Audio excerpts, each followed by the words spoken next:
USMNT fans are furious. MLS fans, on the other hand, are hyped. So who's right about Paxten Aaronson's latest move? If you've been living under a rock over the last couple of days, Paxten Aaronson has now 100% confirmed that he's leaving Europe at just 21 years old for a record-breaking move to the Colorado Rapids of Major League Soccer. And the debate has the timeline absolutely on fire. Some are saying guaranteed DP minutes in MLS makes him more valuable to the U.S. men's national team, while others believe him walking away from Europe at this point of his career, just 21 years old, lowers his ceiling altogether. For today's video, I am joined by two absolute heavy hitters in the USMNT community, Tactical Manager and USMNTrev. They joined me to have this conversation and this debate. So today on Wake Up MLS, we're going to be breaking it all down. Is this the right step for Paxten, or a move that stalls his growth and potentially the growth of future youngsters to come? We will have the conversation. Let's get into it. Roll the intro.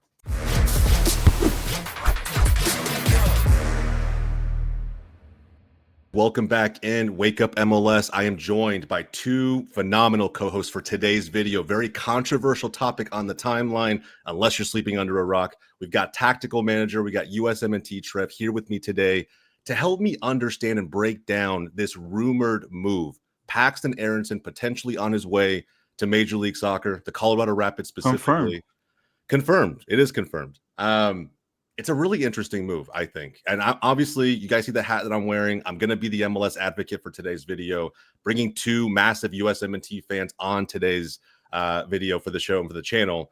I think is important to have this discussion, right? I mean, right now, is meltdown a strong enough word for the reactions that we're seeing around Paxten and whether or not he's jeopardizing his career by moving to Major League Soccer at 21 years old? We'll talk about it. We'll definitely talk about it, guys. Jumping in, I want to start with our initial reactions. Filippo, I saw yours. I think yours was a little more lukewarm. So let's start with that reaction first. I think you were pretty level-headed about it. I think you seemed disappointed, but let's talk about it. Let's unpack it just a bit. What was your initial reaction when we saw Bogert post about it on the timeline? I don't remember exactly what I said, but I said something along the lines of disappointed because, just to make it clear, it's not a meltdown because this is a player that is a potential U.S. men's national team player. He's far from a roster lock as it can get, honestly. And we saw it this summer. He didn't even play. But he's definitely, or was definitely, and still is maybe, a promising young American player. And the reason I was disappointed was mainly because it felt like his career was going on the right path, right? He was in MLS. He didn't really stand out in MLS, and then he was signed by Eintracht Frankfurt as a promising player. So we didn't expect him to hit the ground running in the Bundesliga, and he struggled to get minutes. So they loaned him out to a bad Eredivisie side. I think it was Vitesse. I can't remember. It was some bad Eredivisie side, and he played there. He did fine. That led to another loan, which was to Utrecht, which is where he played last season. And that's where he had the very first good season of his career. I think he was the best young player in the Dutch league, which is no easy accomplishment. And it just felt like the next step was, hey, you moved to Europe. You struggled to get minutes in a top 5 league. You took a step back. You did well.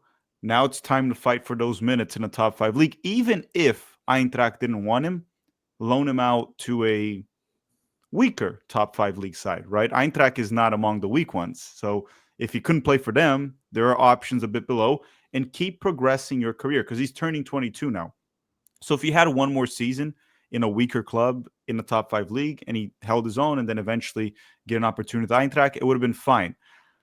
But the moment he signed with MLS, which, by the way, it's not a loan, it's a full-on transfer, in a DP contract, which historically when that happens, the player will not go back to Europe. I'm not saying it's impossible, but very likely I would put money on him not going back to Europe, no matter how well he does. It felt like everything that he's done in terms of progress just kind of like thrown down the drain. It's like, yeah, whatever. I'll come back to MLS now. He's definitely cashing in, so good for him on a personal life standpoint. But in terms of looking just at the soccer career, and again, when we put our takes on Twitter or here, even on YouTube, and I'm sure Trev is the same about that, we're not really evaluating it from a personal standpoint because I don't know what's going on in this guy's life. I don't know if his dream was to live in Denver, right? It's like, it was my dream to play for the Rapid. I don't I don't know who would have that dream, but who knows? The point is, we're not looking at that. Looking at it just at a career standpoint, it's definitely not a good move if you look at it from that standpoint. Now, is he a key player for the U.S. national team? Should we have a meltdown over it? No, we shouldn't have any of that, but it is disappointing because he's a player that was seen as promising. And the funny part about it is his brother did the complete opposite. His brother struggled here and there, got a loan, stayed in Europe, and just continues to try to claw his way to stay. And he's now playing the Premier League, even though he's a backup, but he's there. And we always thought Paxten would do the same. And Paxten looked like there was a little bit better than Brendan on the ball, better decision making, a few things here and there, looked a bit more promising. And now that's down the drain. Now, it is what it is. It's not a big deal. It's not like MLS like took prime Pulisic out of Europe or something. And just to make it clear, we'll talk about probably the issues with MLS. I don't blame MLS for making an offer. The player accepted it. They can make an offer for whoever they want. They can make an offer to Christian Pulisic, McKennie. They can do it. It's up to the player to say yes or no. It's not like the players in MLS that they don't really have a say, right? Because they're moving within the same entity. The clubs are franchises. But the players in Europe, Paxten could have just rejected the move. Could have said, I do not want to come to MLS right now. Mm-hmm. And I'm sure he would have some teams in Europe. I mean, the guy was the young player of the year in the Eredivisie. Someone would be interested, at least on a loan. For sure. Definitely. Let me ask you something you mentioned in there that I really wanted to unpack because of his age and because of who he is. You mentioned the opportunity for a young American talent like Aaronson, and I've seen plenty of tweets about this, and his opportunities to go back to Europe after a stint in MLS and how unlikely that is at this point. How often does that happen? Can this be an anomaly, a one-off situation where maybe he gets the itch again, wants to make that return? And how likely is that to really kind of happen at this point? I mean, anything can be an anomaly. I can win the lottery tomorrow. It can happen. No, but let's just be real. Like, people are going to use some examples. Like, for example, Cucho Hernandez. Oh, he came to MLS and then he went back to Europe. Yes, Cucho Hernandez is not American. He came here with that goal already in mind. Now, you may be saying, oh, Paxten might have that goal too. But it's different when you're back home making money. Because I mean, look, I don't know about you guys, but I've lived in Brazil for a few years and I've traveled abroad to different places. When you're back in the US, it just feels like you're back home. It just feels more comfortable in general. Everything, driving, restaurant, communication, stores, everything just feels better because you're used to all of it. And culturally speaking, TV, everything you put on just makes you feel more comfortable. So it is harder to leave your country and play elsewhere rather than just stay in your country. That's like anything in life. If you get a job offer, I don't know, in Germany or France, and it's the same salary, same conditions as wherever you are in the US, you're probably going to stay home, right? I understand it can be different in soccer, but I just think that if you look at it historically, no matter how well they do, the American players will likely stay here if they sign a DP contract, right? We can probably dive into examples and you guys can refresh my memory because I didn't really look this up before we got into it, but we can think of a few. Let's start with Jesus Ferreira. He ended up staying once he signed a DP contract. Now you're going to say, is he good enough or not? I think he was good enough to test himself. I don't know if he would do well, but test himself. That's one. Georgi Mihailovic, he came back. Would he be good enough for Europe? I think he could have given another shot. Maybe not, right? I think the jury's a little bit out on Mihailovic. I think, like, I don't know, he tried Colorado. He didn't like it for whatever reason. Maybe it was lack of ambition for the ownership group that everyone loves to complain about out there, the Kroenkes. And combine that with maybe some other issues in terms of how they were acquiring players, who they were trying to build around him. He goes to Toronto now. They see I don't see what he sees. I'm still a little bit confused as to why that move makes sense for him. It could be the DP money. I mean, you know, like it could be. And I say the jury's out because I'm still wondering if he has it in him to still make another move back to some. No, but you know that he can be effective in MLS. You know that for a fact. Yeah, 100%. He's a good player.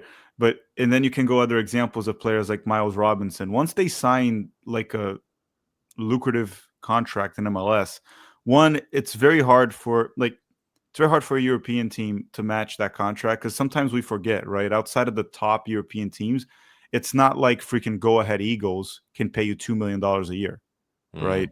It's not like bottom of the table La Liga clubs can afford to pay that much to Paxten specifically, right? If they're going to pay that much, they're going to try to get a veteran that will actually help them not get promoted, but avoid relegation. Less of a So risk. they're not going to be willing to pay that much for Paxten, which would be more of a gamble. So what happens is a lot of these guys stay, and we cited a few examples, and if we keep going, we'll find more, I'm sure. When they come back, Caden Clark, I know he hasn't really stood out in MLS yet, but he also did actually seem to get his career back on track. Still stuck in MLS there. We don't know if he's going to leave. He did go to Europe and came back. I'm trying to think of more examples. I'm not going to use Cole Bassett because I don't think he would have any more offers in Europe or anything like that. But usually when they come back, they stay. And to be fair, that is actually a common practice among other leagues too. Like if a Brazilian comes back to the Brazilian league, they usually stay there. They usually stay. If they go to Europe and it doesn't work out, or they don't want to stay in Europe, or they get a better offer in Brazil, when they come back, they end up staying. And a lot of that has to do because leagues tend to overpay for native players, homegrown players, because they have the rules and regulations. It just helps. They're more marketable. And those players are also a bit easier to convince because it's home. It's home. So they'll come here. That's what I think. So I'll let Trev talk a little bit. I think that once he's back in MLS, could he go back to Europe? Sure, it can happen. Is it likely? Probably not. Yeah. Yeah, Trev, I'm curious for your thoughts, man. I mean, I know you shared a lot of this on Twitter. I feel like your activity's kind of been all over the place as well, bro. Does him being a DP, let me ask you this. If it wasn't a DP, let's just flip this around a little bit, right? Yeah. Maybe it's a different scenario. If he wasn't a DP, they found a way to bring him in on a TAM deal like Miami did for Rodrigo De Paul. Would this be a different situation? Would you feel more confident in his ability to get back to Europe? Well, I mean, the issue for me is the fact that we're not talking about a player here like Taylor Booth, who had like a good period and then just really kind of fell off. And then it's like, okay, maybe you're just looking for a grasping point. This is a guy that was actually thriving in Europe. You know, he had this clear progression. You could see that Frankfurt had a plan for him. I mean, their own coach said that at one point last season. It sounded like he was going to get this integration period and really make something of it. And honestly, it's a pretty inexplicable move because it feels like it's moving backwards. So in the sense that, yes, okay, I think the only way you were going to get him back was with a DP contract, because that was a huge part of it, was dangle the money in front of him. You know, money is absolutely a factor here. But if they were not to, I think there's a better chance that he would get back to Europe. Absolutely. Because when you look at it, if you're on a DP contract, you're probably making 1.5 to 2 million a season. I mean, that's around what the numbers are. What team in Europe is really going to pay that to bring him back? And we've reset the MLS market. I mean, look at Charlotte, for example. We have two guys that we've sold for 9 million plus add-ons and are just actively resetting this market. So you want to bring him back to Europe, you better be prepared to pay, 11, 12, 15 million by that time. I mean, what team is going to do that and say, okay, not only are we going to trust that the product in MLS is good enough for us to take the leap on paying that much money, we're also going to dangle a wage contract in front of him that is almost untenable if we're not in a major league and we're not one of the top teams in that major league. So I think that the DP contract has set him up poorly if he wants to move back, because any of us, if we have a job, we're probably not going to take another job for less money unless like we really can justify it. We've sort of set our baseline then. So for himself, I mean, yeah, he could sacrifice to try and get back, but ultimately, if he's really looking to get back, he's going to want to do it on level terms at minimum. And that's just a very hard thing to do without taking a big gamble from one of these teams that would have to be at the top and probably has, a lot of other European options that they can look at instead of an MLS guy that's doing well. But we've had MLS guys do well before that have gone over to Europe and not done well. So yeah, I agree. I think one thing to say, just to summarize even what Trev was saying, is under the contract that he is and the transfer fee that will probably be required to get him out of MLS. We don't even know if he'll be with the Rapids, right? They can trade among each other. But let's assume it's the Rapids. It would probably have to be a top 5 league, Europa League side to a minimum. And then my question is, would a team like that be willing to spend that much money on a player that is not really, I mean, right now, for sure, he's not a starter for an Europa League side from a top 5 league. So would a team be willing to pay 15 million plus and a salary of 2 million, 3 million? Doesn't Weston McKennie make like 3.5, something like that? Something like that. Yeah. Yeah. And then so almost like the salary of McKennie, and he's with Juventus, right? The other clubs have less money, like let's say a 6th place team in the Serie A. I think he is stuck in MLS unless we see him dropping like 20 goals, 15 goals, 15 assists season, something incredible. And also he would have to make that push too. He would have to want to move, right? Because how much did MLS sell? And let me ask you this then. I don't know the numbers because I didn't look this up, but Tati Castellanos, when he left MLS, he was probably the best player, or top 3 at least. Yeah, top 3 attacker for sure.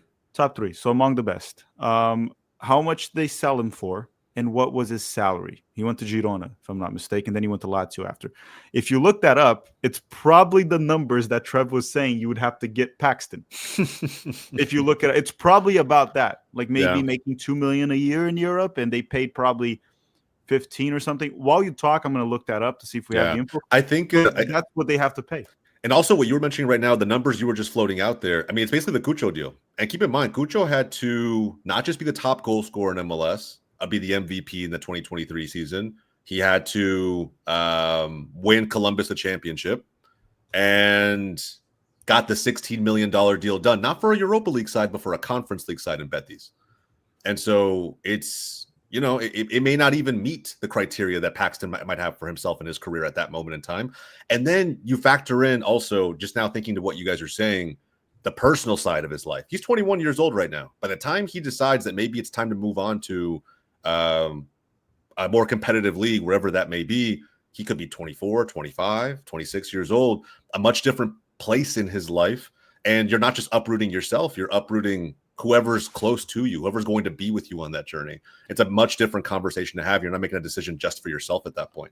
So I have the numbers here for you for Tati. So he actually went to Girona on a loan because he was kind of forcing his way out. Remember, he wanted to go to Europe.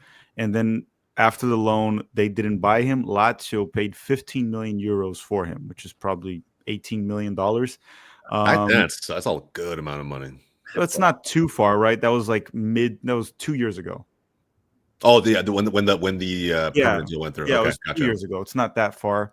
The value's about that. So that's about $18 million roughly, close to 20 these days or something like that. And that's among the best players in the league. And what Trev was saying, they paid $8 million for Paxten. He's kind of marketable here, and they're probably going to want like $15 million for him. Tati was making a little bit over $1 million in MLS. So let's assume his salary doubled in Europe, which it might have not, but let's say it doubled, 2 million. I'm sorry, I don't think any club's paying that for Paxten ever in his career. I don't think so. MLS will. One other thing I would bring up is when you look at a guy like Tati Castellanos, for example, he's a talisman front guy. You see him, he scores flashy goals. That's marketable. Does Paxten Aaronson have a role where we're really going to look back in a couple of years and go, wow, he's really, blowing it away in the midfield? I don't know if I see it. I don't see a team, a desperate, attack-heavy team saying, oh my God, we need him at the end of the window here. Just pay whatever it takes. I don't know if I see it's possible, Trev, but we're reaching. It's don't get me wrong, it's possible, right? He could end up being, he could put the Rapids on the map as far as MLS is considered and, revolutionize that squad. Is it going to happen? It's a giant question mark. Now, I mean, if it was going, do you think Eintracht would have sold him? No, I don't think so. There's so much potential from what he did in the Eredivisie, but I don't know how much that translates to how Eintracht was thinking about him. MLS, it's a no-brainer, right? It's like, okay, great. We're going to bring someone who's basically proven outside of our league back in. And does it not also, the other conversation we haven't had yet is, does it not benefit his standing with the national team? That's a good question. Does it? Should it? Let me ask you, should it? It shouldn't, in my opinion. It shouldn't, But yet we're here, and MLS has so much control over what happens with the federation. Yeah, and the look, national I team. think anything we say about will it benefit, we're speculating. But yeah, the data points towards yes, it probably will help him. I mean, I think at worst you can say it won't hurt him. It won't hurt him. Yeah, it won't hurt him. You look at the lack of rotation this summer. It wasn't like we were favoring European guys, put it that way. It was simply Poch had his squad, and he wanted to play that squad, and there was not much deviation from that, regardless of situation or how the player was doing form-wise. Nope, he had his squad, and that was it. So, do I think that Paxten? I mean, can he play less minutes than he played this summer? I mean, it's just, like, what is the downside here for him, really, other than personal progression? Yeah, I mean, he's one of those guys that he's not really in the conversation for the national team. He's one of those like fringe roster players, like Luca De La Torre was in the previous cycle. That some people like, oh, he should be there, he shouldn't be there, this and that. The only difference of Paxten is that he was 20, 21. Now he's turning 22. So there was promise, like that. It's more like the potential. But yeah, I don't think it can hurt. Like, I'm trying to see here, how many minutes does he even have for the national team total? No, like, it's very little. But he had a tremendous season in the Eredivisie as a young player. He got the award of Young Player of the Year, and that turned out to how many minutes in the Gold Cup? He got 2 against Haiti and 7 against Trinidad when we were up 5-0. So he played 9 minutes total. So I don't think it mattered. He was not even in the squad in the final. I don't know if he was injured or just Poch was like, you know what? I'm not going to play it, dude. Stay in the hotel, watch it here. Like, so again, it can't really affect him. And he wasn't getting, and during the time that he was killing it in the Eredivisie, he was not called in at all that season. So yeah, I guess will it help his national team minutes? It most certainly won't hurt. It might actually help because then he'll be in Camp Cupcake. Yeah. He'll play in Camp Cupcake. Yeah. Which I don't know if anybody takes super seriously anymore. I mean, I think he'll get the minutes. Yeah, he'll get the minutes. He clearly does. The caps will be there. Cool. Like that. No, they do. They do take it seriously because we talk about like Diego Luna, for example. He did well or had the broken nose in Camp Cupcake. That earned him a spot later on. And what happened essentially with Luna is if you even look at the summer, he did not play well against any decent opponent. He beat up the minnows, and against decent opponents, he fought hard. That's all he did. Like, let's be real. Go back and rewatch the Turkey game, Switzerland game, Mexico game. Luna was not good. Now, was he good against the minnows? Yeah. And did he put up a fight against these other ones? Yeah, he did. But we have to be real and call a spade a spade. But he got this because of Camp Cupcake. So maybe Paxten goes to Camp Cupcake, drops a hat trick. Isn't that how Jesus Ferreira got his and it led to him starting against the Dutch national team in a World Cup. So I mean, there you go. At the end of the day, it can work out well. It can work out well. It does play right. I do firmly believe that Camp Cupcake these days hurts the national team more than it helps. That's just my opinion. It should become a youth camp at this point. That's what it should be. I agree. I fully agree. And that's why I think someone like Paxten probably should have been more relevant even up to this point. But you look at what the national team is doing for certain MLS players, like Max Arfsten as an example, right? And the rumors that are swirling around him and whether or not he's going to get his move. I don't like how Tim Howard's talking about him as if he were some up-and-coming young player. He's 24 years old. 20 million if he was French is what. Can you put up that tweet? Do you have it? I want to. Since we're here, let's just talk about that for a second because Tim, that is why Weah calls you evil. That is literally why, dude. That is why they call you evil. Yeah, it's a wild tweet. It's insane. A wild tweet. I want you to put it so we can read it, just so I don't take it out of context too. Here. Let me pull this up. Because I saw that. Was it today that I saw it? Yeah, today that you posted it. Yeah. If this was a young French kid, a young French left back who just cracked in the national team, he'd be worth 20 million. Well, let's just talk about this for a second. One, if you are a young left back that cracks into the French national team, you're worth well more than 20 million. That's the first thing. Yep. Two, he said young French back, young French left back. Arfsten is 24. Look, I've been following this sport for my entire life.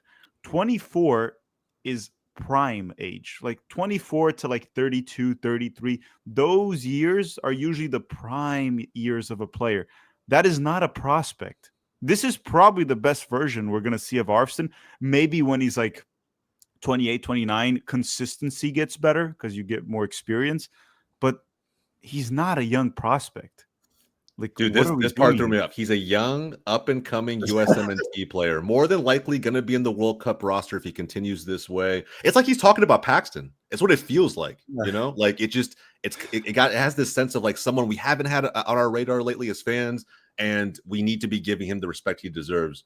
The rest of the world, wake up, man. This is such a slap in the face. He was pissed at like Middlesbrough offering $3 million, right? Yeah, that they need to be, because especially considering certain players that have left the league and made their way to Middlesbrough. I'm thinking like Aiden Morris previously. There should be a better relationship. They should be shelling out more. It made no sense to me how he positioned it in the interview or in the I think like I'll trust in that sense. I mean, they make mistakes. Club make mistakes too, but I mean, I don't know of any other offer that they've gotten for Max Arfston. So Bro, look at this quote by Landon though. I didn't even know 3 million was a bid anymore. That's like League One in England. That is crazy. This dude is out of touch. He's completely out of touch. Wrong. Yeah. Yeah. It's a wild time, man. It's a wild time. Maybe he only follows like Man City transfer fees. That's all he follows. Like, oh, they Yeah. paid 100 million. It's like, bro, there are plenty of bids that are going through for less than $1 million, just depending on what market, what league we're talking about. Like we talk about this on Deadball TV all the time with Jack, and it's like we wish La Liga would go after some of these other players who have, I mean, quite literally, you could fork over $500,000 and get some decent talent through the door. 3 million is no joke, like in my opinion, especially for, again, an unproven, and I will say unproven American talent. He has yet to do anything overseas, outside of MLS, and at the national team level, still hasn't even been that great. I think he's had moments. And the thing with him, that like the big thing with Arfston is he plays a specific position. So if your club does not have a wing back position where you have defensive cover, he is not your player. Because the thing is, if you're paying for him as a winger, he's okay there, but it's not his best position. His best position is a wing back role with cover, and that is not every team plays that. They really don't. So he has this value at Columbus because they utilize him very well there. But not every team's going to do that. And then in terms of the 3 million, that doesn't account for a sell-on. And I noticed this a lot with these reports. They never account for the sell-on, which is a big part of this too. I mean, especially with a young and up-and-coming prospect. Well, I want to say one thing here. I'm looking at all the transfers here in the EFL Championship. Obviously, I'm doing the calculation here in my head. 90% of them, or at least 80% from what I'm looking here, they're below 5 million. Mm-hmm. They're EFL Championship, and I'm putting even the top teams. There's a lot of free transfers. There's like 1 million loan fees. There's a lot of 2-3 million, and I'm talking about euros, right? It's like mostly below 5 million, and then occasionally you'll get one or another.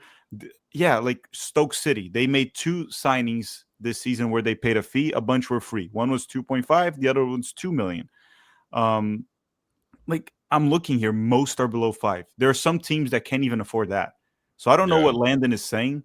I guess it's what we're talking. He only sees the ones that Fabrizio Romano reports on. Yes, 40 million. That's all Landon. Here we go. Yeah. But I think this is bringing it back to Paxten. I think this is interesting, right? Because to me, it feels like a very relevant use case. He's attracted interest from both Middlesbrough, Toulouse are the 2 biggest ones that I've seen rumors around, and you just think about what has propelled him to being connected with those clubs. It's been Poch having faith with him. I think I don't remember any time him being coached by Wilfred Nancy and the strides he was making in MLS allowed him to have those connections, his name in those circles.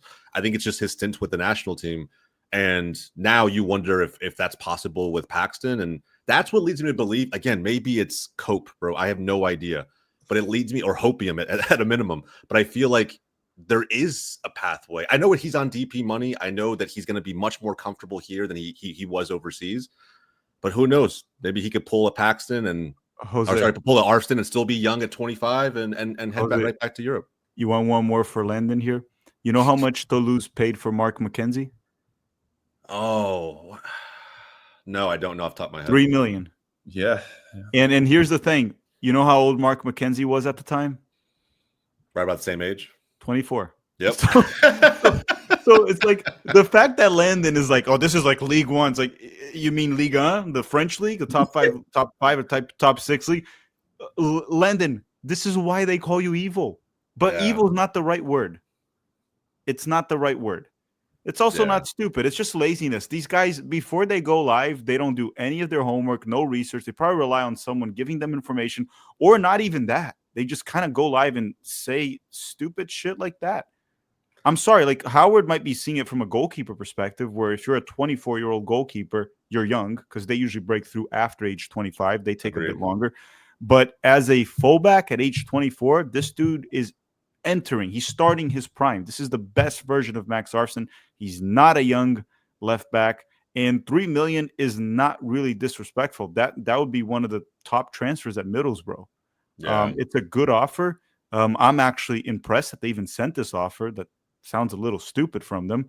But anyhow, we're getting off topic. I know you're not an Arston guy. I still think he has something to offer overseas, but and again, just like Paxten does at the end of the day. So I would love for him to go. It's one of those players. It's the same thing I said about Miles Robinson. I never rated Miles Robinson, and I wanted him to go to Europe so badly. You know why? Because it can only go two ways.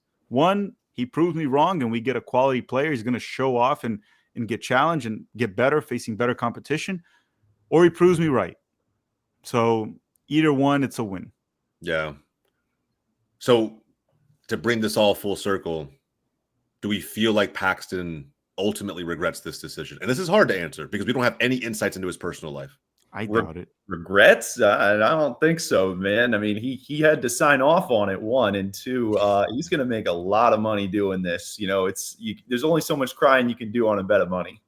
Yeah, but why would he regret it? Like that's a better question. So look at what his brother's doing, right? You said it yourself, scratching and clawing to be relevant at the most competitive stage possible, whether we're talking club or the national team. And if we see, I don't know, part of me as also having a brother who's I'm a year and a half apart from my own, seeing how competitive he is versus it just sometimes like it brings that fire back, and it gives you that competitive itch that you kind of maybe have lost along the way. But when you have someone that close to you who's making strides in their career that you're not making, I don't know. I think it's interesting. But they just go back to it. He literally just signed off on this deal. Yeah. It doesn't sound like he has the competitive edge that you're talking about. I'm not saying he's going to regret it tomorrow. I'm saying, like, you look at this deal a year down the road, 2 years down the road. Maybe he realizes Colorado's ownership group isn't anywhere close to being on the same page with him. Maybe at some point he wants to be even more ambitious within MLS, and he's not getting what he wants. Maybe he gets that competitive fire back. I mean, does he not? So your question is if he regrets it or if he will regret it? Will regret it. I doubt it. Yeah, probably not. I mean, and one of the things that we've not considered is the idea that maybe Paxten just wants to be the guy for the team that he plays for. Like, you know, some players, they want to run the team that they're around. They want to be known as like the guy on that team. Paxten has not had that opportunity really forever. I mean, even at, Philadelphia, there were a bunch of other guys he could play around. So he's not had that chance, and he will get this chance, especially being a DP. There's going to be a lot of expectation, a lot of promise, and a lot of money to go along with it. And so he's going to get that opportunity to be the guy and see how that role is. So maybe that was an aspect that he considered. Yeah. I'll be curious to see what happens in the next few seasons. Like I said, I don't see Colorado massively jumping up with a signing like this. That's another part of this conversation. I don't think that their ceiling raises a ton. I think he's a pretty good player. He should make them a little bit better after they lost out on Mihalovic and he went to Toronto. So I don't know. I think he'll go through the same struggles, man. I think Jordy was sold on Chris Armas's vision, and they got up there and realized this is not what's happening. And he moved on as quickly as he could. And we might see the same with Paxten. It might be within MLS, right? It's harder with him being a DP, but I guess we'll find out, man. I don't know. But when you say regret, that's where you also need to bring in like personal life. And that's what Trev was saying. Sometimes the dude will be living very comfortably with a lot of money in the US, I don't know if he's married or he'll get married, have a family. He might not care. He might just be, my life is set. Maybe he just thinks that he was never good enough to play at that level, and he's like, might as well get as much money as I can here in MLS. We don't know what goes through, but if we go through personal life, looking from that perspective, probably not. He'll probably be fine. He'll be okay. Surely there's no way he thought that, though. There's no What? way you win like Young Player of the Year in a European league, and you're just like, yeah, I don't know if this is my level. Well, if he didn't question it, he wouldn't have signed this. Because you can make a lot more money there if you're like, hey, if I just won Player of the Year, if I can start for a Champions League team, I'll make more money than with the Rapids. But clearly he questioned that at some point. There's no way he didn't. Mm. Also, they paid $8 million. If you're a Champions League player, $8 million is cheap. Yeah. I mean, Landon doesn't think so, right? No, Landon thinks $8 million is like disrespectful because $3 million doesn't even exist. $8 million is just bad. $8 million, yeah, definitely not high enough. Yeah, I don't know, man. I need to see him do an interview. I need to see, and granted, it might be the most polished thing ever, the most media trained thing ever, but I really need to see like him talk about this because there's so many questions. Well, Jose, he's not going to be honest about it now.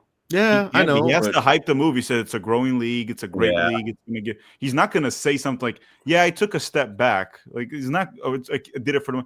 Maybe 20 years from now, when he's retired, he can be honest about it. He's not going to be honest about it during his career. Yeah, especially when he's in MLS. It's like I took the bag and ran, man.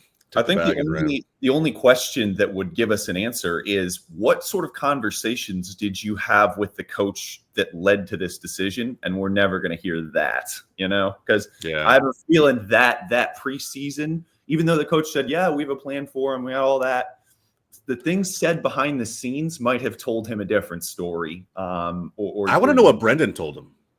There had to have been, I mean, bro, the brothers, they had to have had a conversation about like, this type of move. Did he get similar offers or interest? Did he think about it? I don't know. To me, again, they're so different in how they've approached their careers up to this point now, especially with this move. Well, they only now was different. Before that, it seemed pretty close, right? Yeah. So it's just, again, like there had to have been, if they're close, I don't know how close they are. But if they're close, they seem close. And if they are, I'm curious as to what conversations they may have had. And maybe Brendan said, hey, you know what? It's your career, man. Do what you want to do. Like, that's what I did, and it's worked out for me so far. So, yeah, man, I don't know. Great questions to be asked, though. Hopefully we get some answers. Either way, man, Filippo, Trev, thank you both so much, man, for jumping on the channel, having the conversation with me. And guys, man, let me know how you guys feel in the comments down below. I think this is a really interesting move. I'm very torn. I love seeing that MLS is going out and trying to find a way to bring talented Americans back to the league. But then you have the other side of me where it's like, is this great for the national team in a World Cup year? Put the World Cup behind us. I still have a minute. Do you guys have a minute just to address that? Because I that's one thing that I saw a lot on Twitter. Yeah. And I disagree with it entirely. They're like, oh, MLS, you're angry. You say MLS needs to get better. And then we sign a player and you get angry about it. What do you want from us? And here's the point. And I think we were talking about this before Trev was here. MLS has parity by design. And because of the way they designed this parity, which is with a salary cap, which you have a limit of how much you spend in your roster, and then you have the designated player rule, which you exceed that. So you get like a superstar like Messi, like Son, or whatever, right? Usually a very qualified player, a very big name. Usually, not always. But even when it's not a big name, it's usually a very good player for the most part. And again, don't come after me. I know there's been DP flops, plenty. But again, for the most part, they're the best players in the league. The rosters become very unbalanced to that, where you'll get like a college defender going with Messi in the roster, or a player that was drafted out of NCAA, no disrespect to that, competing with like Jovinko for a spot or something. Like, what happens is, and I was talking to this with a friend of mine the other day because he was asking me about MLS, and I told him, I think the biggest issue I have with like Paxten coming back to MLS is that when he was with Utrecht, he was definitely among their best performers. Otherwise, he wouldn't have won the reward, and he was a starter. But if he played like crap for a full month, he would get benched. Christian Pulisic with Milan. If he's one of their best players. If he plays like crap the first month or two of the season, he'll get benched. We saw that happen with Rafael Leão. Paxten as a DP in MLS, what will it take for him to get benched? Bro, he'd have to literally decide not to play. Like, there's no way. There's no way. Let me change it too. Christian Pulisic. Let's say he comes back to MLS and he doesn't give a crap. What will it take for him to get benched? He had to go on another break. He had to take the break himself. He'll still come back as a starter, though. Yeah, no, I agree. So, that's the only way he doesn't play games. Yeah. So that's one of the issues that I've had with the move. And they're saying, oh, but you want MLS. It's like, for MLS to get better as a league, I'm not even going to talk about the cultural shift or people embracing the league. I'm not going to talk about that. Before you start bringing back our national team players, and again, MLS can do whatever they want. Before this argument that you were talking about and people mentioned can actually have any meaning, why doesn't MLS fix these issues? Because they're worried about marketing. They're worried about marketing, so they want more goals. They want the forwards. They want to sell. They want Son so they can market to South Korea. They want Messi because Messi can market to the entire world and this and that. Why don't you? Because if you look at the MLS salaries, they spend a lot more than the salary cap because of the DPs. You don't need 3 DPs anymore. You can have, since you want to keep the salary cap, why don't you have 1 DP or 1 DP and 1 young DP, one of the U22 initiative, have 1 of each. And the $5 million salary cap, triple it to $15 million. Most of the clubs will still be spending the same. The difference is now you allow teams to build more balanced rosters. And if you want to spend $8 million of those 15 on freaking Shaqiri, you can go ahead and do it. But for the most part, the smart owners will build a very well-balanced roster, a better team, and they'll still have that 1 DP spot where they can get a super marketable star, and the young DP where they can get a young upcoming prospect from South America or a guy that's struggling in Europe. Why don't you do that and raise the competitiveness, not just of the league, but among the rosters, where we can say, okay, if Paxten comes to MLS, he'll struggle for minutes. He's going to have to fight for those minutes. Right now, it's not the case. He's coming in as a locked-in starter. He can shit the bed for months. He'll still be a starter. That's where they fail to see it. And that's what annoys me about Twitter is it's very hard to type all of that. And then you're arguing with a bunch of imbeciles that don't understand what we're trying to say. It's not attacking MLS specifically. The problem is not that. The problem is how MLS is designed. That is the issue. And if they can fix that, sure, bring Paxten back. I want to see him struggle. I want to see him fight for minutes and not come in and become Paxten being a DP in MLS, a designated player, is not a good look in my opinion. This is not a player that is like killing it everywhere he goes. Yeah, I was going to say, what does it say when you have the likes of, again, Messi or Son being DPs, and then you have this 21-year-old young prospect, unproven, coming into the league and just automatically getting that designation? I don't know what that says about the competitiveness. Yeah. Now, if they had a $15 million salary cap and the DPs would only be like Messi, Son, and those guys, they could still sign Paxten because they can offer him $1.5 million a year. There, it would be stupid, but they can do that. Yeah. But he's not going to be a locked-in starter. If he's going to have legitimate competition for that spot, right? The other thing I would say to MLS is, people might see this the wrong way, put a limitation to how many foreigners a team can have. Force them to play the Americans. This is something most leagues in the world, if not all of them, have. Right? MLS, yep. You have, I know the Premier League has that too, and I don't agree with it. I just don't really care about the English national team. So it's not my problem. The non-EU spots that we're talking about? Yeah. Yeah, but I'm just saying, like, you go like to a Man City or Manchester United, and they'll put up a starting 11, and they'll have one English player. And you don't do that by bringing back every single American. You do that by limiting the amount of foreigners. So you force the clubs or the teams or the franchises to invest in the American academies, because they're like, okay, I can only sign 4 foreigners and I can't afford Christian Pulisic, so I have to find Americans here at home. How do I do that now? You force them. We don't do that in MLS. Like, we see Orlando City, very often they play with like 1 American, like Alex Freeman's the only one. Before that, Michael Holiday would play occasionally, wasn't very good. Yeah. And that's not the only team, right? Inter Miami the other day, they had no Americans, right? Bro, yeah, if you look at the lineups throughout Leagues Cup, zero. Yeah, I mean, sometimes Noah Allen gets Yeah. So Noah Allen. I mean, LAFC has Son, right? The mayor of LA said Son was going to play for the U.S. national team. I wish Sure, I had that. sure. So Yeah, that's the point. absolutely. If I see MLS doing that, I don't think I would have that much of an issue. The issue is not with the Americans playing in MLS. It's the competitiveness among rosters in MLS. They don't understand that because MLS is starting 11 itself. It competes with a lot of leagues in the world. No one's arguing that. Like it's going to play against a Brazilian club. The starting 11 of MLS won't make it the best teams, right? Columbus Yeah. Crew, if you Inter Miami, they'll make it. They'll probably lose most games, but it'll be very tough. It'll be very tough.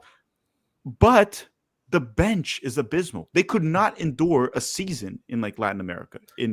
Filippo, this reminds me of that. You guys saw the Max Brito's tweet about LAFC. He deleted it. Yeah. Yeah, he deleted it, but it was man, that was a banger. I was like, there's no shot LAFC. He said that LAFC would finish 8th or 10th in the Premier League, and they are 12th in MLS. They're 12th in MLS. So they would do better in the Premier League. That's crazy take. There's no way they're not getting relegated in the Premier League. But yeah, I agree with you. And I think just to answer your question, I think it's the path of least resistance. It is significantly easier and sexier to sign big name players as DPs than to force every franchise and their owners to start making tough decisions around salary cap, around investing in academies the way they've never done before.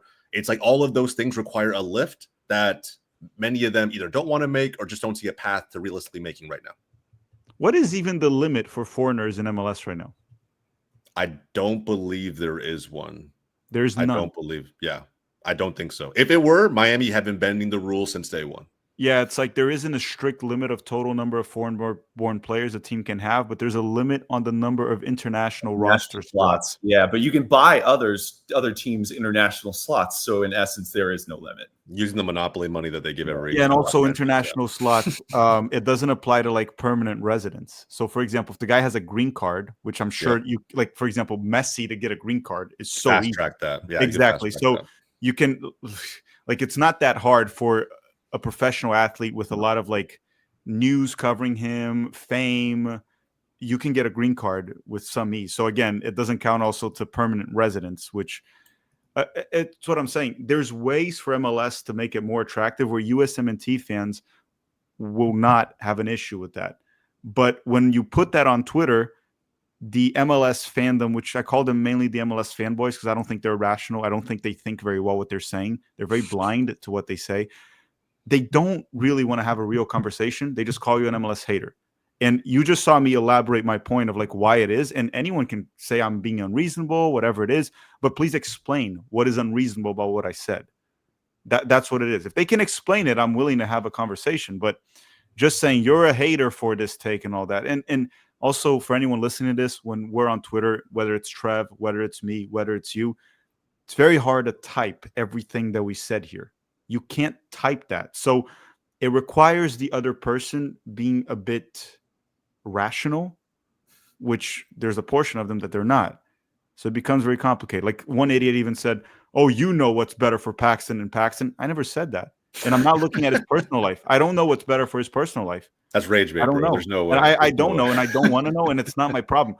But from a career standpoint, any rational person would agree that, hey, you were just a young player of the year in a good league. You move to a better league. You have a chance. And then you move to a league worse than the previous one that you were the young player of the year. That sounds like a bad career decision. Now, personal life, I don't know. Probably very good for him. But career, it's pretty unanimous. Development-wise, specifically, yeah. It's just it's a question mark. Yeah. Trev, any closing thoughts before we wrap up?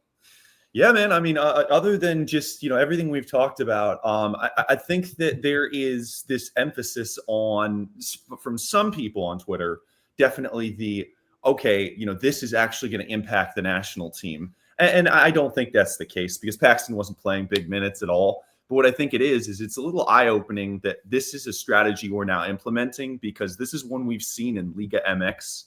And these players that come back, they don't leave again. So I would be a little bit worried about that aspect of it, but in terms of the immediate impact, limited. Yeah, I've seen you take a slightly more positive slant on Twitter, so I will say that like maybe we've calmed down a little bit. I still think some people need to go touch grass, but at the end of the day, bro. The MLS like ultras, which I do like this because there's no real ultras, they are lunatics with this thing. They never want to have a real conversation like this. They want to just call you an MLS hater because it's a lot easier. Even though this dude next to me here, well, trying to point it this way. He's in Charlotte games, right? Buying their merch, giving them money. Yeah. This idiot here was wasting money making vlogs to promote MLS games. That's where I met him in person, actually. I met him in person in a Charlotte game. Charlotte, Austin, I went to Houston, Orlando, Miami. And the clubs don't like me. Well, I don't say they don't like me. They don't support it. They don't help me with it. Some of them gave access at least, which was more than enough. But there's expenses with that, right? So I put out of my money to go hotel, travel. I don't live in Charlotte. I don't live in Austin. But they prefer to call us MLS haters rather than like, wait a second, dude, I would love for this country to have a legitimate soccer culture in a league that there's more at stake, more pressure, tougher for the players, tougher on the players, more competitive. I would love to have that. And I agree that MLS is probably the one that has a head start right now. No, not probably, most certainly the one that has the head start right now. It's not the case. Like it's not going the path that we like. We criticize it. And it's what we have, but it doesn't mean it can't improve, and it should improve. Yeah. And maybe stop being a fan of the league and be a fan of your like team. That might help a little too. I think so too. I think the moment you start embracing an entire league, you become defensive, and any move that or any conversation that's negative around the league that you support, it turns into. I can't shit on Inter Miami without being called MLS hater. That's because every MLS shill out there is truly a Miami fan at this point. Like, well, even though they kind of hate Miami too, or they pretend to hate also. They pretend, but okay, bro, it's all rage bait. At the end of the day, you got to find a way to tweet about them. And right now, I mean, making Messi the villain is probably one of the coolest things you could do on the internet. So, I mean, I get it. I get it. People got to get their bag at the end of the day. But look, guys, we've been here long enough, man. This is a great conversation all the way around. Again, Trev, Tack, really appreciate it, man, jumping on, having the conversation with me. And bro, like Filippo said, only way things change is by having those open-minded conversations. There's so much talk on Twitter. I had to find a way to make sense of it all. I'm glad we did the video. Again, guys, if you haven't done so already, like down below, subscribe to the channel. Hopefully we get these guys back on at some point when Paxten's considering offers from abroad. We'll see. Who knows? Until then, I really appreciate their time. For everybody here at GOLZ TV and Wake Up MLS, my name's Jose. That's Filippo. That's Trev. We'll catch you guys next time.